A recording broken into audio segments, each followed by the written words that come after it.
but now it looks blue out there. But in any case, in the morning I wake up and I think, gosh, it's early. It can't be any later than 4. But it's 8.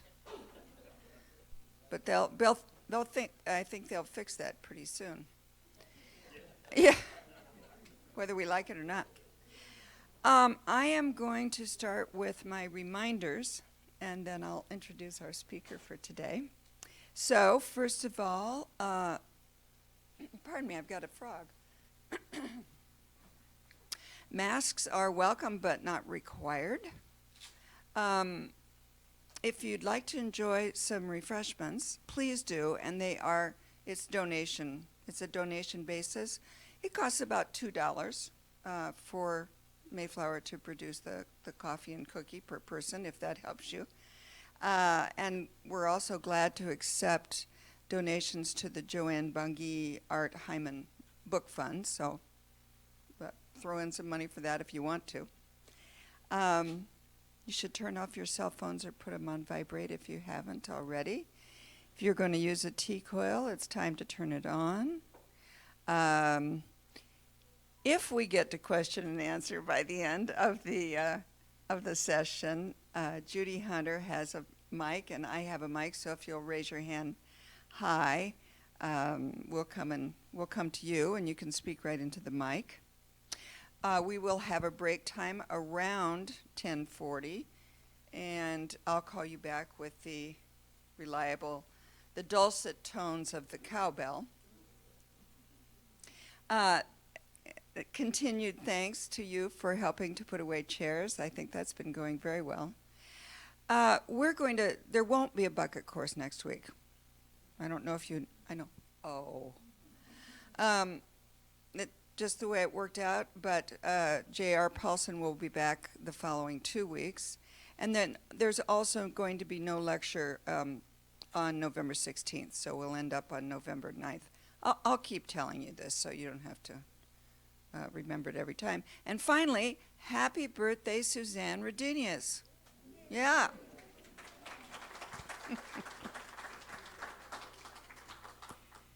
Okay, at this time I'm delighted to introduce our speaker, Professor Kesho Scott, who is a senior associate professor of American Studies and Sociology at Grinnell College, where she has taught for 36 years. She's going to talk today on lessons on violence, the power of telling the truth in academic and life situations. Professor Scott is also has her own business, really, as a trainer and consultant and writer, and she's a member of the Iowa Women's Hall of Fame. Her current project is a book about love moving movements. Now, she might tell us more about that. She's a mother and a grandmother of 6, and we're delighted to have her here with us again. Thanks. Thank you. Thank you. Is this too loud? I'm loud anyway, but is this okay? Great. Okay. Well, I'm an academic, and you know that means that I've over-prepared, so I'm going to go very fast because I want to leave some time for question and answers. I want to thank the committee for inviting me to be part of the things I want to learn before I kick the bucket, and it's almost 70 years old. There's a lot of things I want to learn before I kick the bucket, so thanks for letting me imagine what lessons of violence might be about. You know, I had a hunch in picking this subject. I'm a sociologist, an Americanist, a social justice activist, a mother, a grandmother, and I want to tell you I'm a spiritualist. I believe in the collective consciousness, which is guided by a concept of a higher power and humanity, without a doubt. Sometimes some people call that God. I do sometime too. But the reason I'm telling you about all my identities is because I dared ask the question about violence. It's not something we talk about. You know, what are the origins of human violence? How does it function in society? How is it in our hearts and minds? Why do we need it?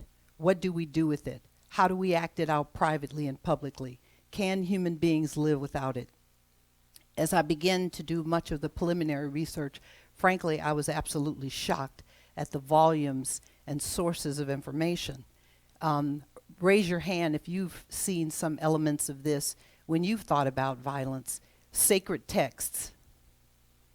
Oh, we have one called the Bible, full of violence, right? Military documents, scholarly studies, government data, poets, music, museum images, Hollywood, and there's just a spectrum of many, many things. This presentation, I promise you, I chose it to be intimate, personal, and political in the sense that I will be asking you to share some thoughts you have about violence, which is, in my mind, one of the most difficult, controversial, and a deep buried notion in most of our psyche when we have to ask ourselves, am I violent? Am I violent? What ways do I do harm? How was I taught to not do it?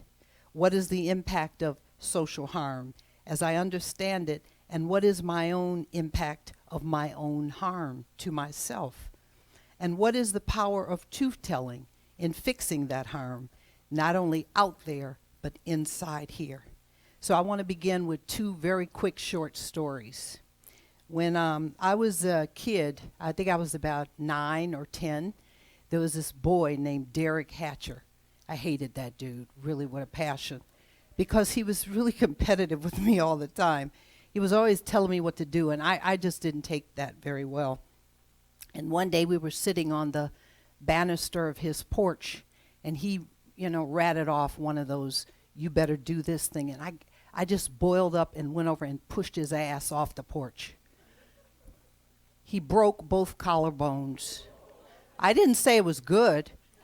I didn't say I was right. I just said I pushed him off. And I liked it. And then I didn't like any of the things that followed after that. I mean, he screamed. They had to get his mother. His mother was attacking me. My mother, they got my, you know the scene. Okay, so that's one of the stories.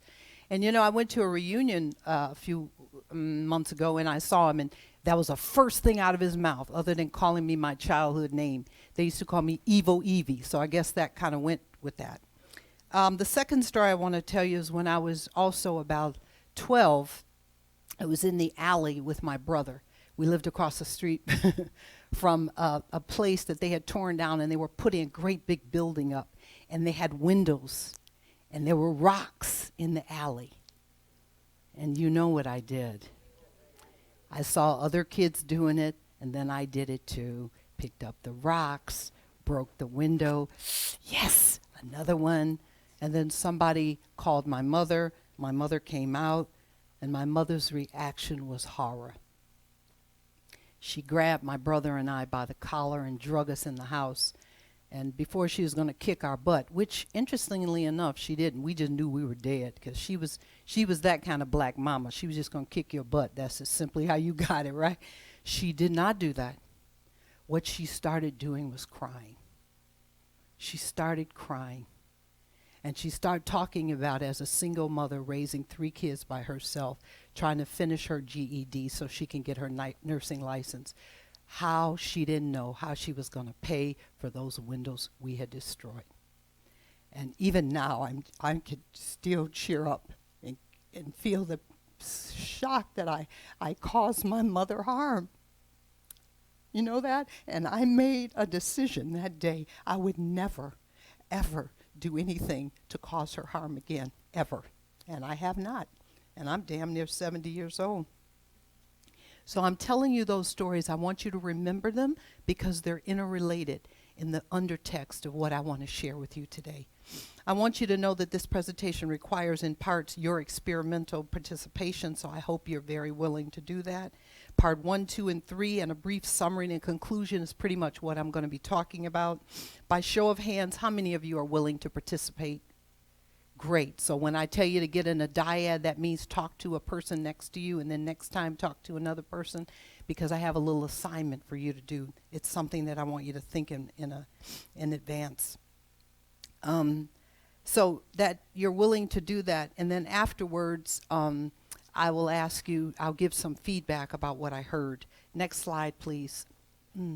So my presentation's in 3 parts. I want to tell you the motivation for why I did this presentation, an overview of this notion of human violence. Part 2, the impact of social violence, define the power of telling the truth.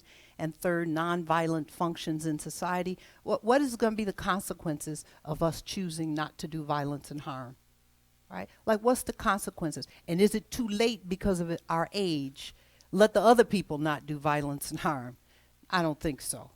I think we're kind of responsible. Next slide, please. So I shared those 2 personal stories. Next slide. Yeah. All right. I shared those 2 personal stories from my childhood, which are not unusual. Most of you probably have a story like that. We have all done harm, and we have all done violence. Citing a situation from my own conscious personal violence and harm as I remembered it, I tell out loud, and at 69, as I said, I still have some reactions to that story. I'm glad I'm telling it to strangers. Some of you I don't know. I'm telling it to some of you who are my colleagues. I'm definitely telling it to some of you who are my friends. It's glad to see you here, and thank you. And certainly some of you are my neighbors, you know what I mean? And so we've had a relationship. We're not, you know, we know each other, right? And there is something about telling the truth in all those particular levels. So I'm aware right now that I have a huge motivation for my learning and healing because I told you a story about something that affected my life. And what is important about that is the notion that somewhere in this story and lessons of violence, number 1, is that there is something good about telling your story about violence and, excuse me, and harm. There is something healing about that, right? That in all the research that I read, it talks about that. It's good for you, it's good for me, it's good for humanity. An overview of human violence I'm going to give you an idea of some of this in terms of human violence, might give you a contextualization of the role and a way to reflect upon violence. Now, I cannot give you a comprehensive picture. It is very exhaustible, only in as much as it'll identify a few parts. But I drew from archaeologists, anthropologists, historians, psychologists to give you some sidebars. Put your arms out. If you were to take a long walk, put the arms out, thank you very much. If you were to take a long walk through history, you'd have sidebars, something to anchor yourself on, right? I can't give you the full story, but I'm going to give you some of it, hands down. First of all, we as human beings have lived with our own violence and harm, period. We've lived with it. It happens, it becomes a memory, and it's recorded in the body and in the mind. 2, these are characteristics, right? Next, we justify our own harm and violence. I know I did. I got a joy from throwing those rocks. I did not get a joy from seeing my mother cry, not one bit. And I have felt in obligation to my mother ever since, and that's okay. But, I'm not going to do anything for that woman to feel that her kids have caused harm to other people. That was her value. Do not cause harm to other people. So I have tried to live in that way. I keep thinking when I'm in the energy of the ethos and people are at my funerals, I keep saying, I know exactly what they're saying because I was really a kind of a good person, except when I engaged in harm and violence. And I'm ready to talk about that. Another aspect is that violence and harm have been institutionalized, right? It's not just what we do privately and intimately, but we have justifications for creating war machinery, armies, and so forth and so on. And also, we've also tried, put your hands over here, if we in fact have institutionalized violence, hands over here, we've tried to, turn your hands this way, we tried to do things to control it. Put your hands like this. Stop that violence. Stop it. Don't do that. We smack kids on the head when they do it. We say that's not nice. But our hope is that we've invested enough in them so they won't do it. Well, we know that's not working. But the point is, we at least have not given up the notion that we somehow can control harm. So one of the questions I have is, what has been the impact on our planet, our relationships, our bodies, and our imaginations as we've tried to control and deal with this? So I want to, in walking you back through history, I want to give you 6 points that are important, but I want to show you an experiment first. Come on up, let's do it. So the first one is called, one of the reasons harm became institutionalized is because there was impossible for human beings not to have contact. We have, can you stand over there? We're going to walk past each other. It is impossible for us to not have contact. So as the world shrunk, we were forced to meet people that were different. And our first experience was to walk past each other and not notice. Our second experience was to walk past each other and notice. Our next experience was to draw some pictures in our mind and have an understanding and learn from our society about who that person is and then have a reaction. Then based on that interpretation that we got from other people, we interacted with other people in a way in which one of us became aggressive. Right? Yeah, I guess so. And then we began to meet each other and we were in full-fledged conflict. Right? Right? We have not created contact experiences where this has not been the notion.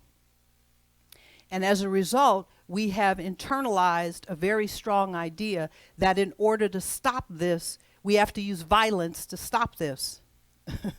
Right?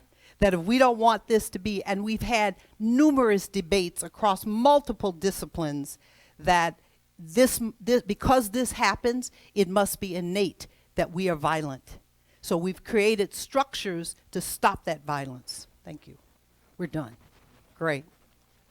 Let's applaud. Thank you very much.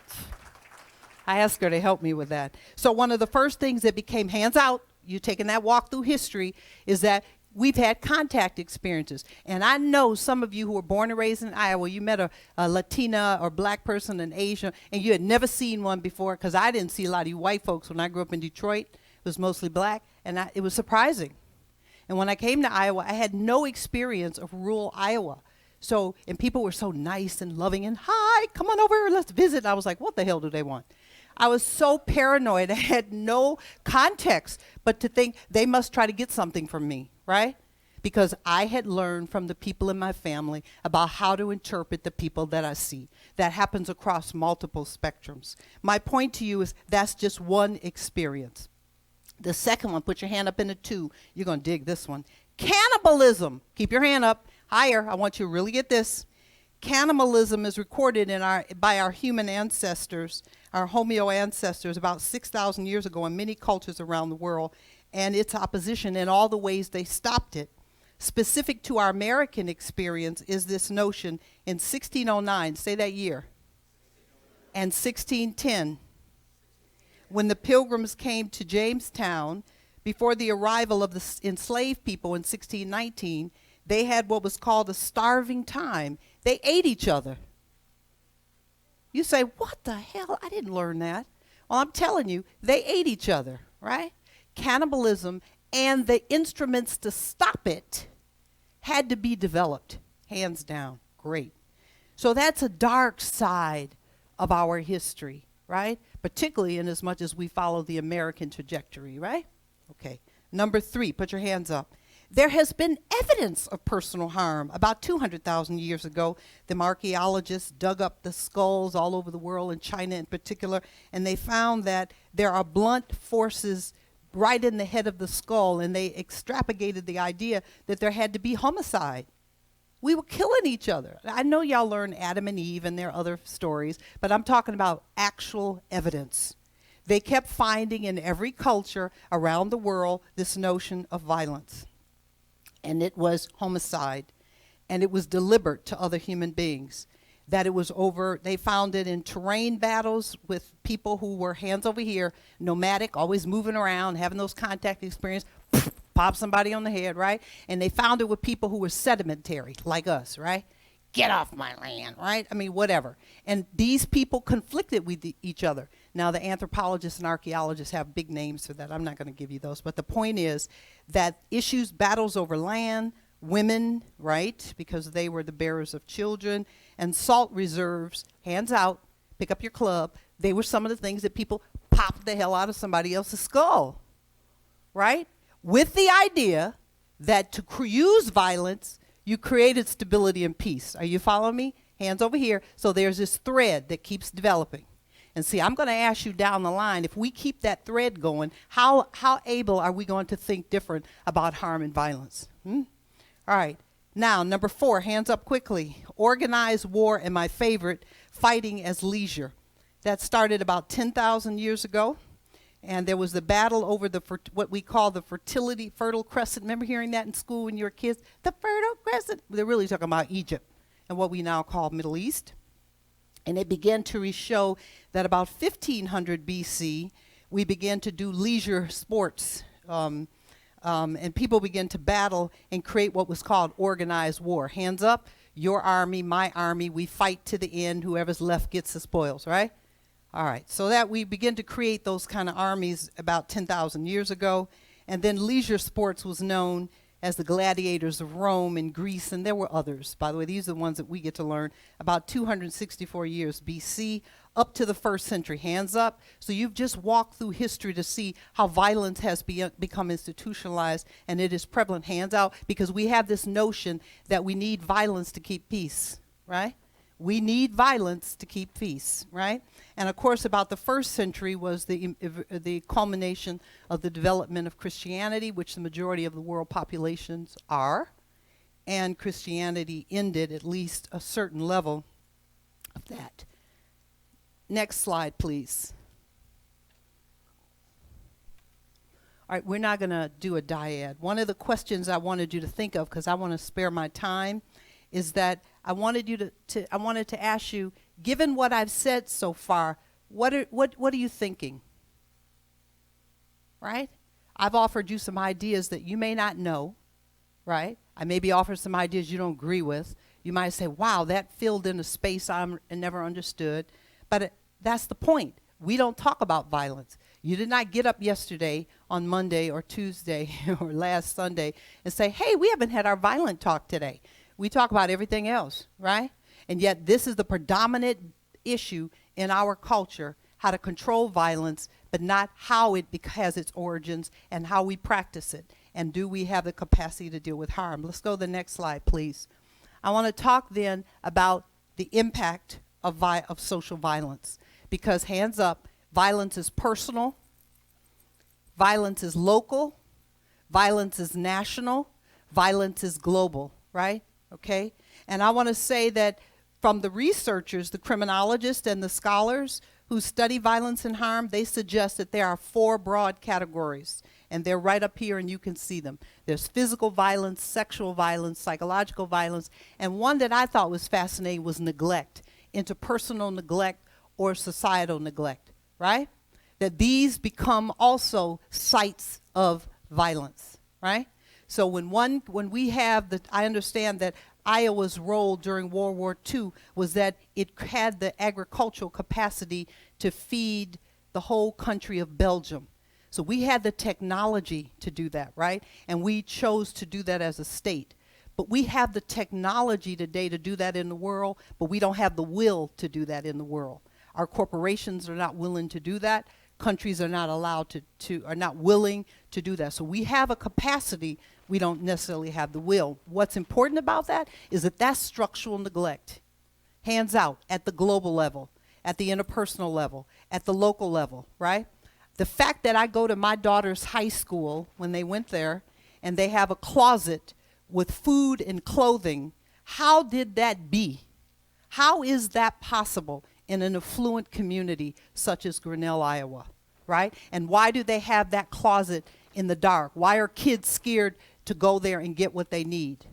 Why isn't it the other way around? Hands out. It is related to that thread that to keep peace, we have to have violence, right? And what the consequence of violence is, right, so that we don't have it, is people have uneven access to what creates stability. I'm going to talk about that some more. So the broad categories, I want you to just say yes. The first one is physical, it's bodily harm. You know something about that? Anybody ever been physically harmed? All right, number 2, sexual violence. Bodily abused, people operate outside their social and cultural norms. Hands up. By the way, I was molested. I'm not afraid to talk about that. I spent years of my life hiding that fact. Didn't tell my parents. It happened in a hospital. When I had an x-ray, the person abused me. I never talked about that until I got to Grinnell, Iowa at 38 years old and decided that after teaching a lecture in a class that the very thing I was talking about had happened to me. And I wrote a letter to that hospital, told them that event. They invited me there, and they talked about how that policy had changed 7 years after that happened to me at 11 years old. That no more could young people be sent back into an x-ray room without their parents.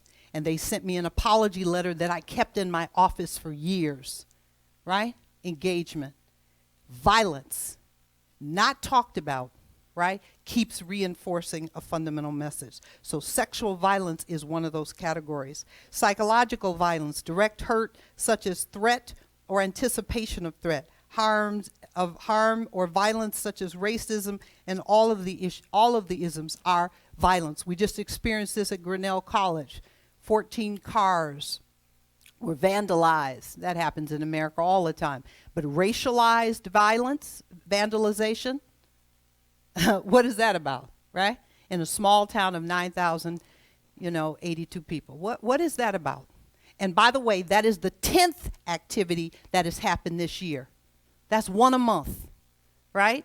In a community that's affluent, in a community that has an educational center that impacts the world. Why is that happening, right? Who is making that happen? Cyberbullying, is the category. And finally would be neglect. And I want to say that from the standpoint of neglect is personal and it's societal. When a society doesn't respond to its population. By the way, do you know the number of people that experience poverty in Iowa? It's 9% of the population. We're talking about 3.5 million people have struggled getting the same nutritional food on their table. That's 9% of the population. And by the way, 30 years ago, it was 11% of the population, right? So here we were able to feed a country, but we're not feeding ourselves. There are registered 42 homeless people in this city who battle between safety in this library and someplace else in the winter. Where do they go? Right? When parents say they don't want the homeless to go to the library where their children are, and they don't want their children to go there and see the homeless and or compete for the internet when a large percentage of our children don't have internet in their homes. A large percentage of our kids who go to the high school don't have it in their home. Their parents can't pay for that. So they have to do their homework at school or at this library. Hands out, as long as we have these overlapping ideas about using violence and control, we're not addressing what's underneath that whatsoever. Let me very quickly talk about what the criminologists tell us are the causes of violence. Biological, chemical impulses, right? Everybody on the count of 3, lift your shoulders up. 1, 2, 3. They're suggesting that y'all got something that makes you slap somebody. You know what I mean? You just want to pop them in the face. Interesting research, socialization. By the way, I just want to say, if that impulse can be racialized, then we're the country that had 6,024 black men lynched with the notion that somehow inherent in them, they wanted to rape a white woman. This is our country. Right? This is our history, right? Maybe not as much in Iowa, but in other places. So this is a very dangerous theory if it becomes racialized, and it has, and it operated in the United States already. Socialization, learned patterns, allowing children aggression. My son never had a gun. He works in Wells Fargo's bank, and he used to run around naked and have fun and just have it. He was a great kid. And then all of a sudden, one day he came up to me. He never had a gun. And he came up to me and he said, phew, like this. And I said, Abby, that could be hurtful. My son, later he became a Marine, but I'm just saying up until that time, he never had an impulse to do anything like that. And he said he saw it. The kids were doing it at school, so he came home and did it. And I said, if that had been a real weapon, what would have happened, right? And yet later, like many mothers' sons, he went to the military. And I remember when he came out, the first question that I asked him is, can you hurt somebody? And he said, in his Marine uniform, yes, ma'am. And I said, well, son, you're not going to hurt it. No, ma'am. And I was thinking, they got him talking in a way I never get him to talk, right? So this, that, what do they say, $120,000 it takes to train one Marine in the United States. They got my son good. He is working. So this whole idea of controlling childhood aggression, gaining group survival, hands over here. I always ask the students, what would you do? Who would you defend? Who would you risk your life for, right? And students have a hard time answering that, right? When you get a little bit older, you don't. When you become a parent, you don't, right? So group survival has been one of those things. Gaining status or protecting status, hands out. You're not going to get in my house. I remember the police telling me, if that person is harassing you, wait till they get in your house, then shoot them. And that's exactly what I did. Shot them, right? The police weren't going to protect me. I got a 12-gauge shotgun, shot somebody who broke into my house. Why was I doing that at 18 years old? All right, hands out. Violence creates, all right, violence is supposed to respond to creating peace and safety and security. And the laws were set up that when the police came, they arrested that person who was bleeding that had come in my house, not me. I was exercising my rights. The effect of that on me emotionally was incredible as an 18-year-old woman, right? The fact that the local police didn't protect me, the fact that I shot someone, the fact that I had to go to court, the fact that that person went to jail for 15 years, all of that affected me for years, right? Lessons on violence, cognitive thinking, the origins of our values and beliefs. We need violence, as I said, to keep peace, hands out. So what we do is we restrain others. Reach over and put a restraint on somebody else. Just reach over, right over their head. Restrain their ass. Just put your hands over there and restrain. They're not going anywhere. Don't let them go. Keep on holding on. I wasn't finished. Restrain them. You're not getting up. You're not going anywhere. You're not eating. You're not sleeping. Restrain them. But not only do we restrain people, put the glasses on. We watch other people. What are they doing? Where are they going, right? How have these behaviors become institutional? And in many ways, we restrain and we control people. And we have the history of this. And we call this lightly policing. I don't think it's all that. But I think there is an element. Like, why does Newton and Grinnell and one other city pay all of their money in their police budget, most of it, for a tank? Do we actually need a tank in this city to do what? What is a tank, a military tank, going to do for the protection of the city? Hands out. The notion that we might need it to keep peace as becomes more diverse in Iowa, who are we then surveilling and restraining? People that look different. Did you just see the scenario we just did? Huh? Okay. All right.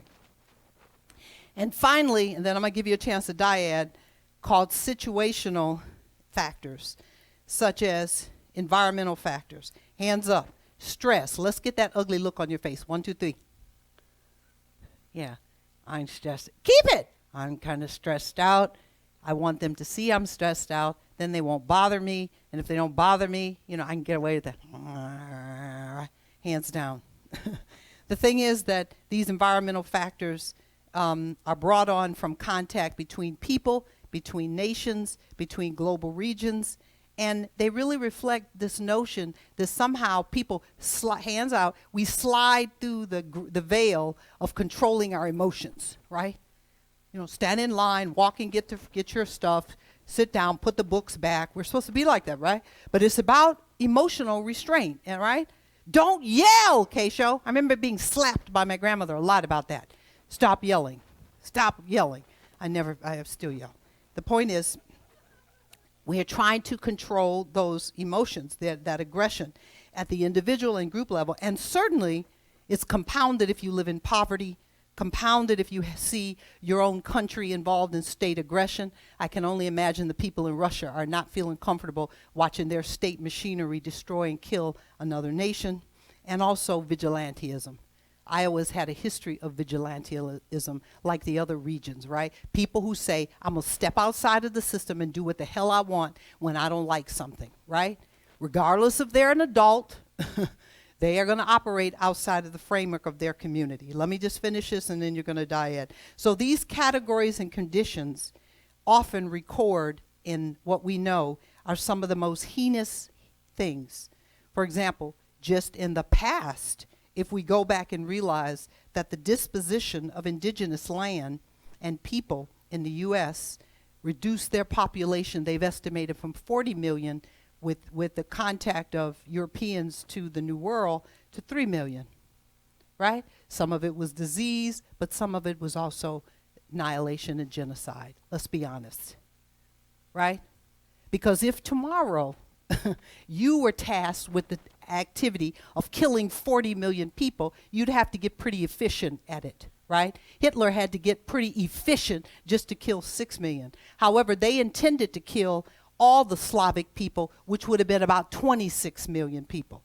That's what their aim was. They built the small camp, Auschwitz, to build the big camp and test it, right? And by the way, the Germans had tested before 1939 and 1942. They went to Namibia and wiped out 80% of the population in Namibia, West Africa. So they had put into test these particular practices. But so that's the past, right? But in the current future, in the 20th century, we have most violent years, repeat after me, 1939 through 1945.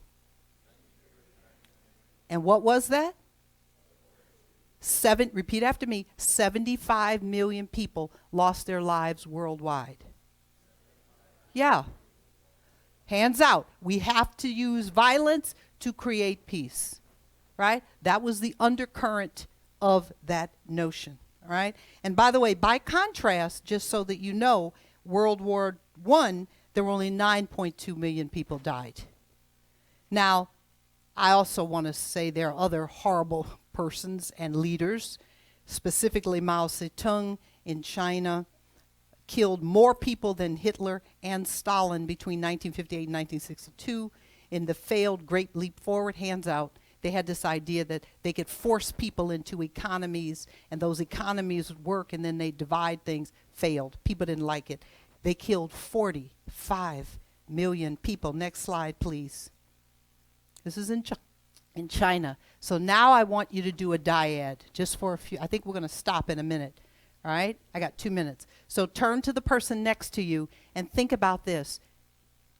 Of all the things that I've said thus far in the presentation, whether we looked at data, the categories and causes of violence and harm, what are you reflecting on? How are you feeling right now at this moment? Go. Talk to somebody else. And can I have a glass of water, please? I'm thirsty. Yeah, thank you. I think I had a cup of coffee, didn't I? Is my coffee there? I think I had. Didn't I put it? Oh, here it is. Yeah, thank you. But do you want that or what? No, this is fine. Did you have water? Could I have? I can get you one. Can I have water? I like water. No, I want the water. Okay.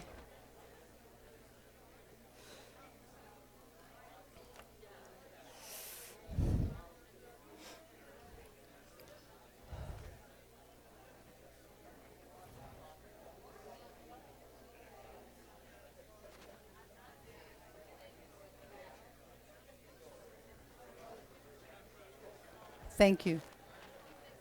I need this water. Do I have 2 minutes? Do I have 2 or 1? 2, okay. All right, time. So in my classes, I have what is called active classrooms, where they learn in their body as well as their mind. And they do dyads quite a bit, and we don't always get a chance for everybody to share what they're thinking. But one of the things that would be helpful is for people one by one to just raise your hand and say what you're feeling in one word.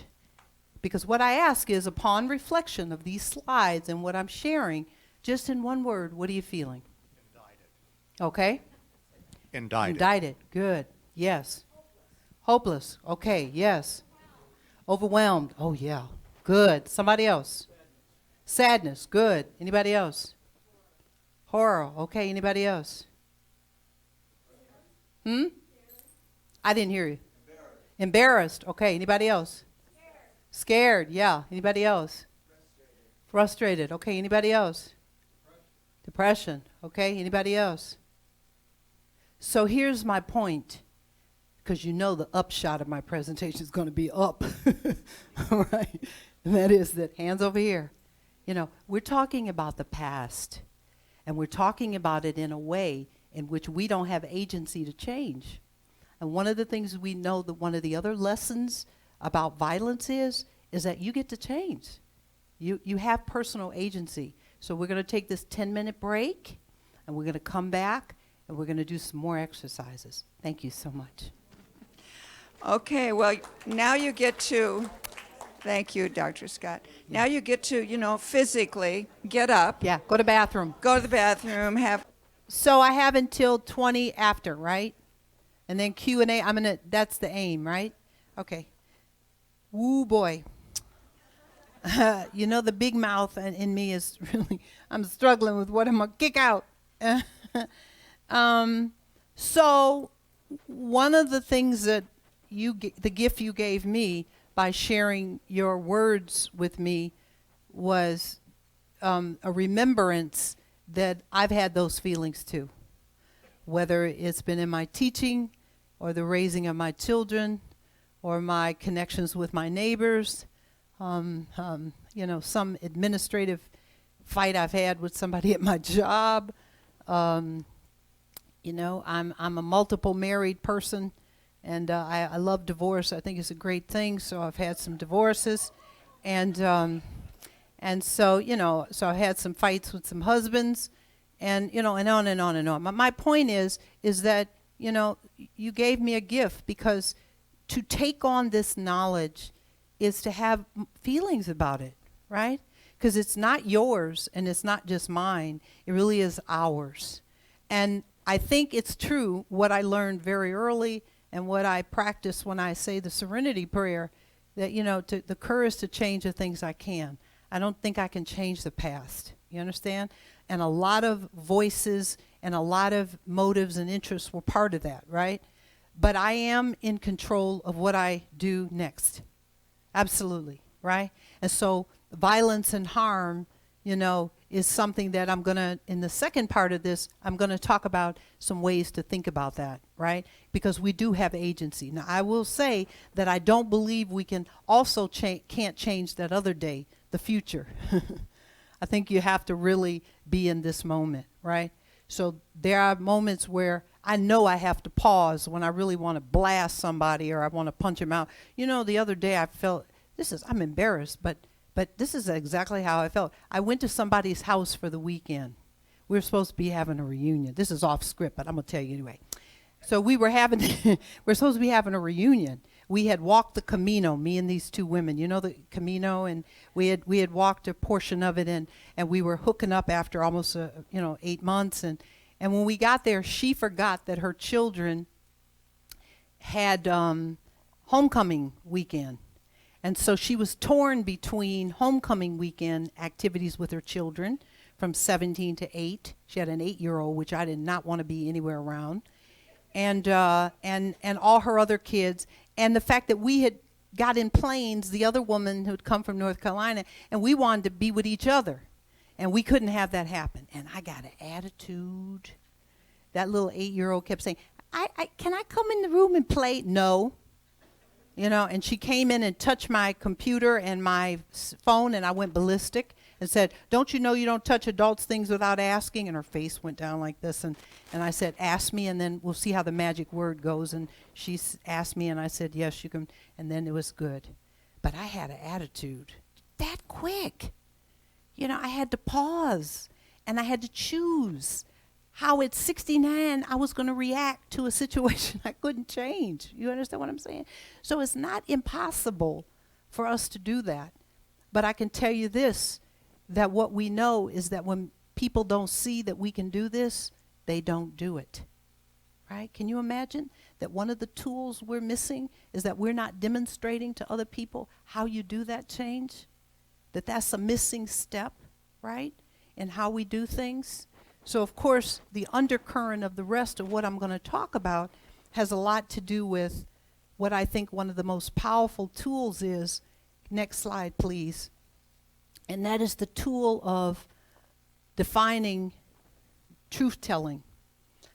Categories and causes of violence and harm contain equal practices, I believe, of interpersonal choices, that in essence, you're practicing nonviolence when you do that. You know, when you choose to not do harm and not do violence, you are practicing nonviolence. And there have been some very powerful moments in the human experience where, hands out of somewhere, it seems virtually impossible that something arises, right? Something arises out of us. You know, one of my first political science teachers told me that human beings, I remember she told me this, I didn't believe it at first, but I've come to believe it. She said, you know, human beings could survive with somebody, you know, strangling them and restraining them and holding them down. I hate to evoke George Floyd as a memory, but, you know, the person, my mentor at the time, she said, you know, we can put a foot on somebody's neck and hold them down, and that person will scream and holler, but do nothing to change that until they're inspired by an idea that touches their heart and mind, and then they will change everything, right? Isn't that interesting? That's an aspect of one of those lessons in violence. Hands out, that out of that something, we don't know what makes it happen. People do something incredible. I want to tell you a story about that in a minute, but I want to give you some historical markers. Get your hands out again, but this time I don't want you to have a pathway. I want you to have a blackboard. Yeah, keep your arms up. I'm going to tack some things on that blackboard. For example, one of my favorite things that happened in 1215 is the Magna Carta. Do you know that? Do you know what that means? How many people don't remember? Come on, you can be honest. Good, I'll tell you. That's where they realized that no one was above the law, right? Not even the king. Isn't that amazing? Hands out. From something, human beings said, no, no, no, and then created the structures to support it, right? I like the Iroquois' Great Law of Peace. Many of us, we don't even teach that in our schools to our children, unfortunately. The Iroquois was a nation of 5 huge, I think 36 different types of tribes, and in 1415, they established the Great Law of Peace after fighting for almost 500 years each other. And Iowa was part of that, by the way. And in 1415, they said, we're going to stop this. 6 different nations, I think. We're going to stop fighting. And later, when Benjamin Franklin was reading about a way to frame the Constitution, he borrowed from the Great Law of Peace, right? 5 out of the 6 components, representative government and other ideas, right? Not just from Rome, but also from the indigenous people who lived here, right? We don't teach this, unfortunately, to our children. They would have a greater respect for indigenous people in their culture. But Benjamin Franklin drew on this and rewrote it and called it the Albany Plan. You can read it. Read the history, okay? And when you do, you'll see that one of the big differences between the plans was simply this, that the Europeans were dumbfounded when they started meetings, and the indigenous people were sitting there waiting, and they said, what the hell are they waiting for? Hands up. They didn't have meetings without women, right? Where Europeans, you know, domesticated their women and kept them out of political life. It is women in most indigenous communities and cultures that they picked the chief. So they were not excluded from public life, all right, and political life, hands down. Just a difference, okay? A difference that made. But that Great Law of Peace, go Google it, read about it.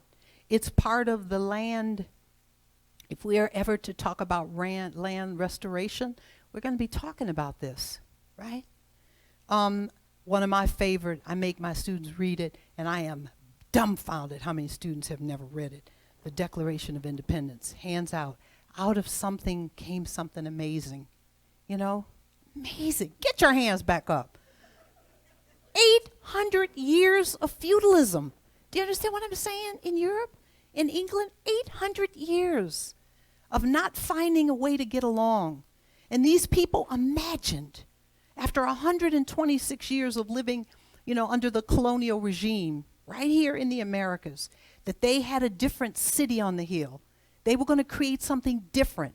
New England, Amsterdam. They were going to create something amazing, right? Okay? Hands down, right?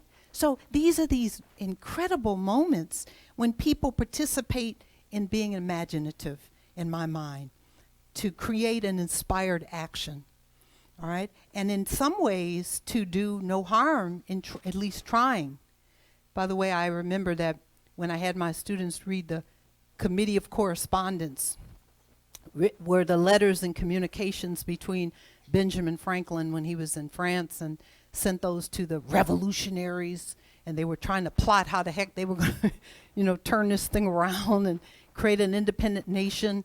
Whatever criticism you have of that, they were operating under an inspiration. So I think that one of the tools for this presentation, and with the time restraint that I have left, it's more important to you that I talk about this one tool of truth-telling, that I widen it out as an experiment to think about and to look at what are our restraints in telling the truth. Why do I think, in other words, truth-telling is important? One, because I think truth matters. It just matters. We've just been through a few years of so many things mattering, from, disparity in health resources to the issues of protection that communities have, and injustice in policing, some policing. By the way, I'm absolutely not an advocate of changing the police. I'm an advocate of building stronger relationships with police. But no matter what, we went through a metamorphosis around that. We also went through a metamorphosis of understanding, hands over here, that bad apples in a barrel are one thing, right? But also systemic problems that have roots are also, we begin to take ownership of that. We do not, hands out, we don't have to vilify people. That's a waste of time. Doesn't matter who did it. Let's just deal with figuring out what we're going to do about it. I think that truth-telling helps with that in some very interesting ways. Truth matters. There's multiple truths. Hands up. We have multiple truths. This idea that reality is just one thing. I love the feminist literature because they taught us that, subjectivity was important. Get your hands up, because half of us are women. We hold up half the sky. We have a reality too. When they kicked Anne Hutchinson out of Rhode Island because she heard God and made her go, the fact is she heard God. And what was wrong with that? Right? Hands down. So there are multiple truths. We've shifted these ideas. And multiple truths mean, in my mind, that we can have a wholer picture of reality. As individuals, being truth tellers means that we can grow and mature and learn from our mistakes. By the way, even Jesus said, what is about the stone? Is that the beautiful story where, if you haven't sinned, right? By the way, nobody hit anybody that day, right? Nobody threw anything that day, right? Because in many ways it's not possible, right? Because we start it in our head, we experience it in our heart, we live it in our institutions, we learn it. Next slide, please. So I want to talk a little bit, I'm going to keep with the time, with this notion of a brief hands out. I'm going to give you another little lane to do a little history walking in, and that is a brief history of truth-telling. Because it has not always been valued, telling the truth. We also, the other side of telling the truth is secret keeping. You've heard of that before? How many people have a secret you're going to the grave with? Yeah. I know some of you are lying too, but yeah. I'm a member of communities that start with 12 steps, and one of the tools of that process is to, tell the truth. And I remember, when I was told that I was going to have to make a list of people I'd harmed, I didn't like that. But then the idea that I was going to have to make amends to them, I absolutely didn't like that. And I remember telling the person who was helping me with that, you see these 3 people? Ain't happening. Show me where they're buried, and I'm going to spit on their grave. This is how I thought about it, right? Well, when I was told that I'm going to have to live with that, and that that's like a rock on my back, I had to rethink that, right? So it wasn't about what they did. It was about how I was going to live. Hands out. We're talking about walking down a memory lane of how not only have we had these historical moments where human beings have done incredible things, but we will do others, right? But it requires some sort of truth-telling from these places in ourselves. So truth-telling is an opportunity for people to record evidence. That happened to me. That happened to me. And that happened to me. To share stories about their cultures, subculture, high culture, low culture. What is their heritage? What is your heritage? What are you proud of? Often I have students who want to talk about diversity about somebody else, but when I ask them who was in your family, who was your hero, they never talk to Uncle Willie, the guy who came and was quiet at Thanksgiving, and they never ask. They don't know the history of heroes in their families. They're there. There are people who defied, added to the stories that impacted that family and that community. I always tell students, start with your own story. In many ways, we have heritages, we have histories, and right now the power of the local community is so important in this historical moment. It's not about confronting just the atrocities of the past. Yes, we have to know them, we have to learn them, but it's also about imagining what the solutions will be to those. Have multiple levels, and I identified several. How many people remember or know about after South Africa, particularly, they had a race and reconciliation that went on for 3 years, right? They said, you know what, we can't do anything about apartheid happening, right? You know, where 20% of the population controlled 80% of the people in the country, put people on Bantu stands, rob people blind. They couldn't do anything about that, right? But they could do, but in order for people not to be so fearful that what might happen to them, those people might turn around and do it back to them, they were brave as a society to talk that out, to tell truth. So at a national level, we've seen that in many places, by the way, not just South Africa. I love local truth-telling. By the way, one of the things I think is wonderful about our local paper, you know, our paper makes these big spreads about all kind of things, whether it's going to be about what grew this week or what our students did in high school, or even some good stories about me too, I will admit. But my point is that at the local level, we're telling our collective story, our individual story. I want to tell you two quick stories. When I moved back to Grinnell after living in Des Moines for a while, I had a neighbor. His name was Harold. You know those types who are nosy as hell. We moved in, and he knocked on the door, and he said, "Hi, I'm Harold." And then he said, "How you doing?" And then he said, "If you need anything, let me know." Right? And I needed some things within a few minutes, and I knocked on the door, and then he said, "Oh, I can fix that." And he came over. And it looked like the first 3 days we were there, he was helping me all the time, right? Just driving me crazy. He was so loving and so supportive. And you know what? I got to know him, right? I knew his partner, his wife, right, at the college. He told me about how he had worked in a company and how his company had gone to Mexico and what he did when he was 14 and 17. And then, let me tell you, the dude and his family upped and moved. I was so upset. I started crying. I said, "You can't do this, Harold." You know, he wanted to be closer to his grandkids. I got that. So he's in Cedar Rapids. I hate that. But let me tell you, I love that dude. I call him now. "Harold, what should I do about," he said, "Well, don't go down there and cut wires because you don't know what you're doing." Right? Because I was just cutting wires and it got all messed up and cut the electricity off the house. But my point is that in many, many ways, we have very rich relationships that we don't stop and reflect. And part of people, what I found, a lesson of violence is the opposite of that, is that people are actually dying to tell people who they are. We really actually want to tell people what it was like in 1954. What was it like, when you sat in the hospital with your partner and watched them pass? What was that like?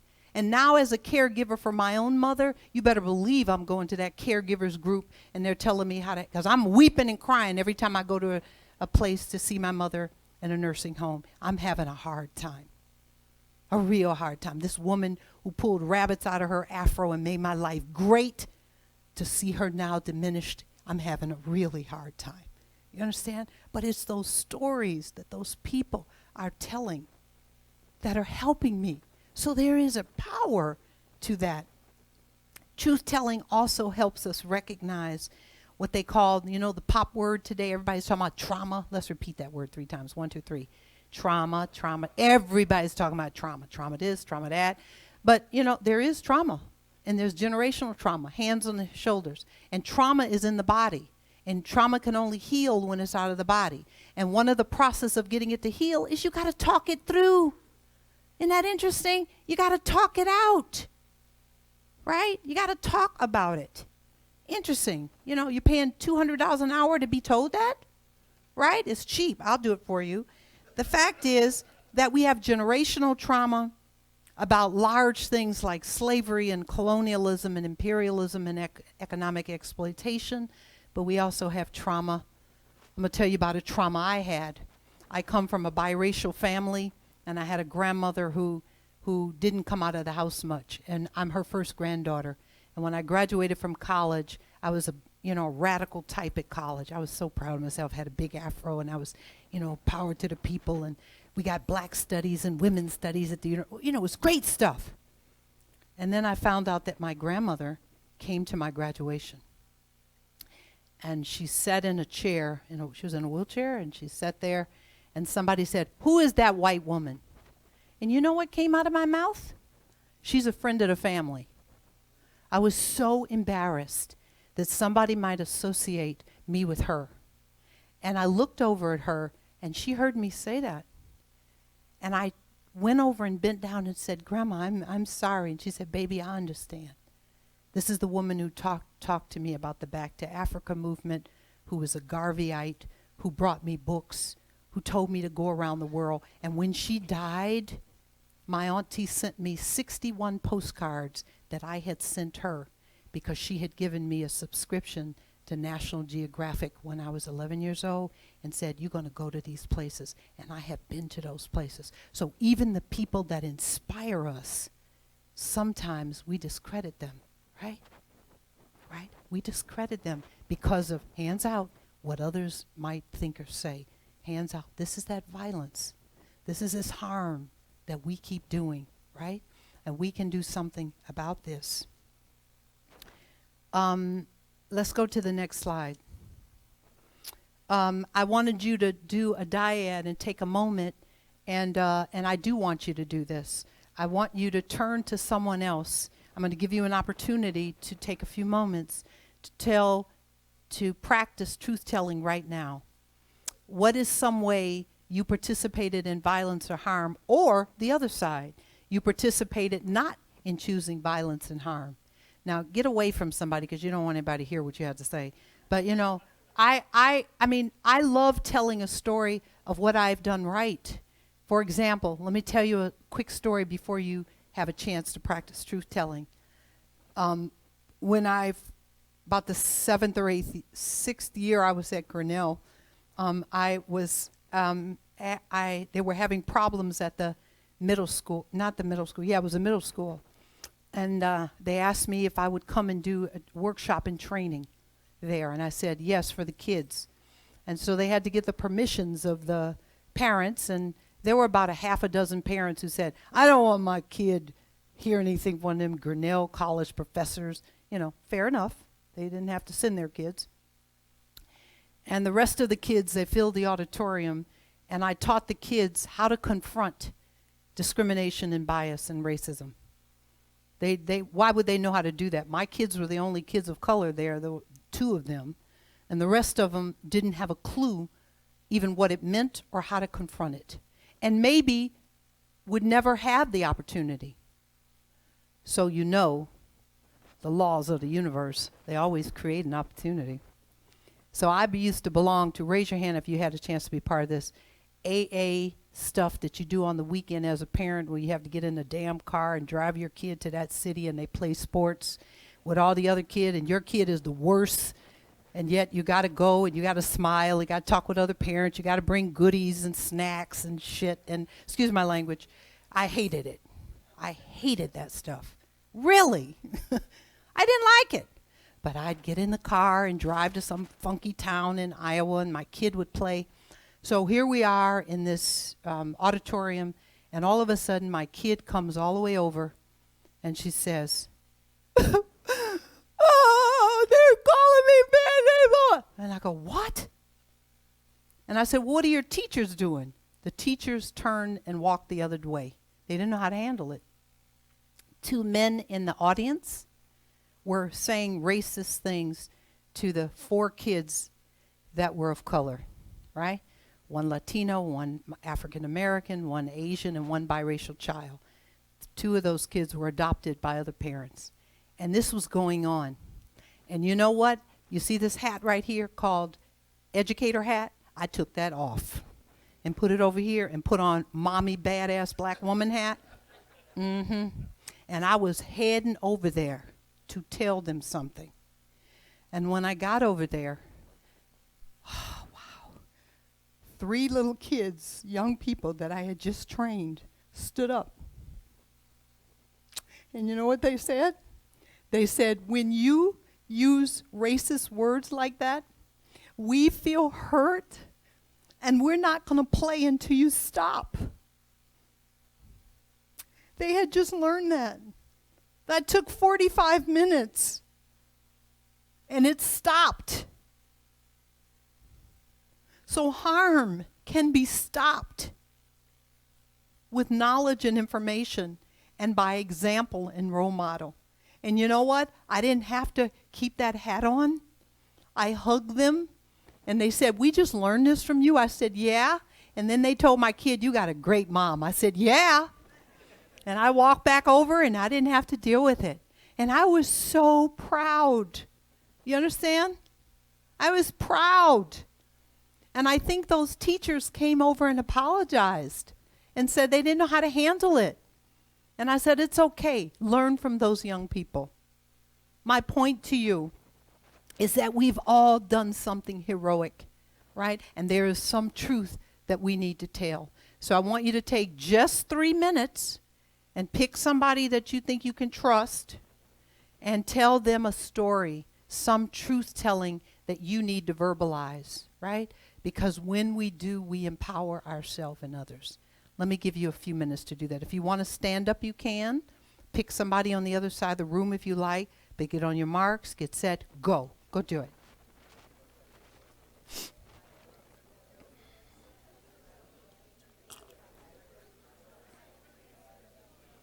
Can you do the next slide?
All right, wrap up your story.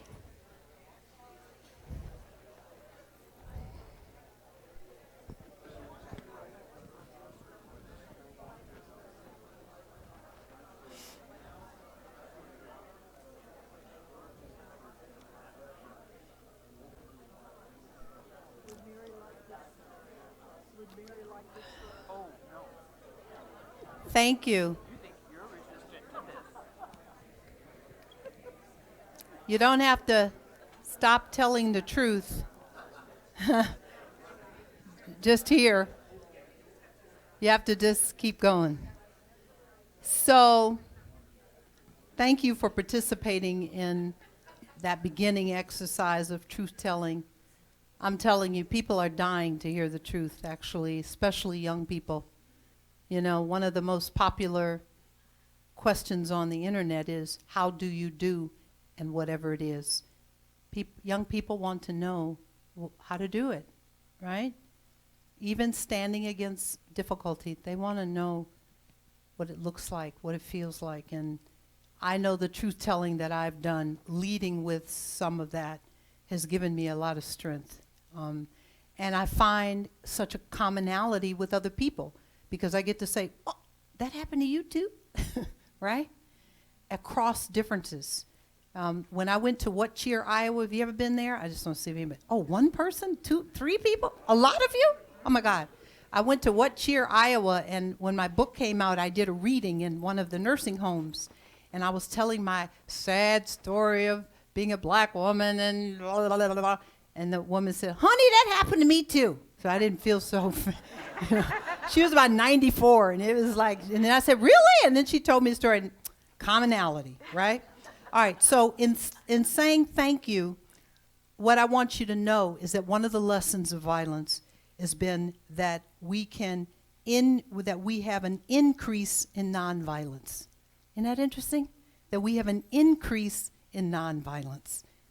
To reflect on our own individual and collective past gives clarity to the roles that we can play to undercut some of the things that we think are too big. You know, white privilege, we think is just way too big, right? Male dominance, we think it's just way too big. And they might be, right? Okay? You know, how are we going to, change that 30% of the U.S. population, to not be in poverty? These are huge kinds of things. But you know what? We can decrease those problems by our participation, right? And our participation doesn't have to be one of harm. There's a wonderful song that says, let it begin with me. You all know that song? I'm not going to sing it because I'm not a singer. Next slide, please. But what we do know is that if, in fact, we're going to be letting it begin with us, it has to begin in sites that are about us. That is the site of our homes.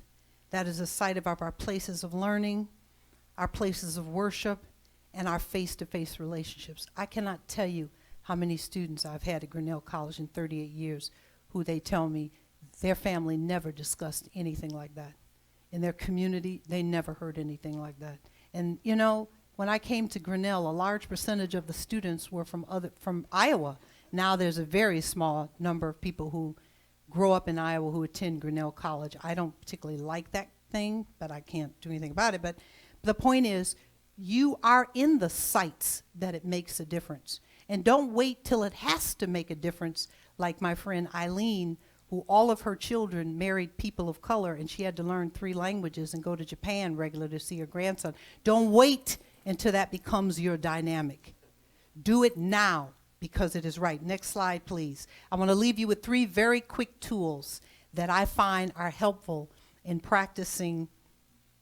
Let me see. No, next slide. I think that's the next one. Yes, I want to leave you 3 very quick tools of what I think helps tell truth. One of them is positionality. Hands up, right? You're raced. Race doesn't mean that you're non-white. It means you too, right? You have a gender. You come from a class. You have a certain amount of education, right? You know how to skate. You know how to dance. You wear glasses, right? All of those are your identities. Use them to lead and tell your story. The feminists tell us that's called positionality. Number 2, you have lived experience. You know, have you ever argued with someone and then they tell you this and you tell them that and then they say, well, that wasn't my experience. That cuts it right there. You have your own lived experience. Draw from that lived experience of you, your mama, your grandmother, and your great-grandmother. It becomes hard to defy that pattern. And third, tell your truth. Get it out of the closet of secretness and tell it. Lead with it. You know, when you say to somebody, I can relate to that, I can understand, then what you're saying is that I've had that experience too. So let that be a landing place to tell that truth. I want to say something that these tools increase human connection, right? And they are extremely powerful because they help us over the humps of the past and the bumps of the future. You see how I said that? We have some bumps, it's no doubt. But we can only do these bumps together, and they have to be done collectively. I find that whatever you can experience individually, you can't play a part in collectively, right? Because people can see through that when you can't. All faith-based traditions have confession. All of them. Every single one of them. Confession, restitution, penance. And I told you, I just walked the Camino, and I was walking with the spirit of, you know, leaving some things behind. And sin in the Latin context means missing the mark. It doesn't mean beating you up. How many of us have missed the mark? Telling the truth gives us a chance to not do that. Last slide, please. So when I think about lessons in violence, I want you to know that, hands over here, you have personal power to do something about it. You have local power. You know, I talk to the police chiefs of Grinnell a lot. You know, I call him on the phone and leave him little text messages, and he likes that. You can go ask him. He'll tell you, oh, yeah, Kesho does that, right? And he does something that I think is great, and I say, hey, I think that was great, right? That's me not doing harm. That's me not, that's reducing the violence. That's me not doing neglect, which is the greater form of violence. They, in many ways, to reduce violence, you have to be willing to be intimate with other people, not just your partner. You have to see that that division between private and public is really not there, that what you do privately does reflect what you do politically. And it is a political behavior that sometimes is not cast as a membership in a political party. It's just how you use your resources and how you administer your own personal power. That's what politics is, how you exert your own personal power. So finally, I want to say this. We can impact and protect our earth by the decisions that we make personally. Hear how I said that? We can protect our earth by the decisions that we make personally. Because guess what? This is the space that we're going to share whether we like it or not. And this is the place that we breathe in, right? We have no choice around that. We have multiple identities, so we draw on those strength traditions not to harm and not to do violence. So we don't all have to do the same thing. We can draw on those traditions. I had an Aunt Fruzy, and she used to say dumb stuff, but I loved the way she dressed, so I kind of dressed like her. I guess the bottom line is that we have to practice not being scared of talking about the past, because there isn't any of us who haven't done harm and violence. I want to end by saying that in making a change, we are creating a doorway to our future, and it's worth it. Thank you very much.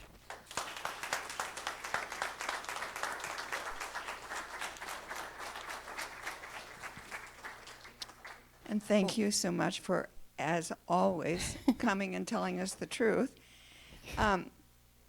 The Bucket Course officially says thank you and wants you to know that we're going to purchase a book for Drake Library using funds from the Joanne Bunge and Art Hyman Book Fund.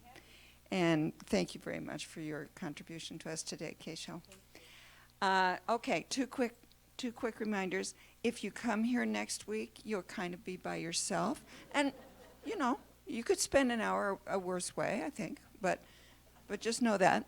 But the following week, if you come, you'll hear Dr. Paulson make one of his two presentations this fall. And we're happy for people to help put away chairs if you can. Thanks very much. See you in 2 weeks.